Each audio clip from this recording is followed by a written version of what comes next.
হচ্ছেন আন্তর্জাতিক খ্যাতিসম্পন্ন মুফাসসির কোরআনের পাখি খ্যাত আল্লামা সাঈদী রহমাতুল্লাহ আলাইহির সুযোগ্য সন্তান জনাব মাওলানা শামীম বিন সাঈদী সাহেব আমাদের মাঝে আরো এসে উপস্থিত হয়েছেন বিশিষ্ট ইসলামী চিন্তাবিদ, শিক্ষানুরাগী ও সমাজসেবক, আমাদের একান্ত শ্রদ্ধা ভাজন প্রিয় ব্যক্তিত্ব, নাঙ্গলকোট লালমাই উন্নয়ন পরিষদের সম্মানিত চেয়ারম্যান ও আগামী দিনে নাঙ্গলকোট 10 আসনের সংসদ সদস্য পদপ্রার্থী জননেতা জনাব মাওলানা ইয়াসিন আরাফাত সাহেব।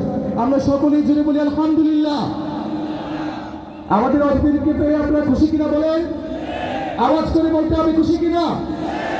ইনশাআল্লাহ আমরা স্বতঃস্ফূর্তভাবে যারা দাঁড়িয়ে আছি সুন্দর করে বসে পড়ব। আমাদের আজকের অনুষ্ঠানটা যেন আরো সুন্দর এবং সাফল্যমণ্ডিত হয় সেই লক্ষ্যে আমরা যারা এখনো পাশে দাঁড়িয়ে আছি সকলকে বসার জন্য বিশেষভাবে অনুরোধ করছি।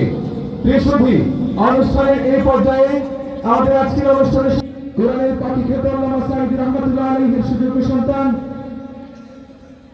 হযরত মাওলানা জনাব শামীম বিন সাঈদী সাহেবকে ফুল দিয়ে বরণ করে দিচ্ছেন মন্তলী আলহা ইসলামী সমাজ কল্যাণ পরিষদের সম্মানিত প্রধান উপদেষ্টা হযরত মাওলানা রশিদ আহমেদ মজুমদার এবং মন্তলী আলহা ইসলামী সমাজ কল্যাণ পরিষদ হযরত মাওলানা জাফর আহমেদ মজুমদার।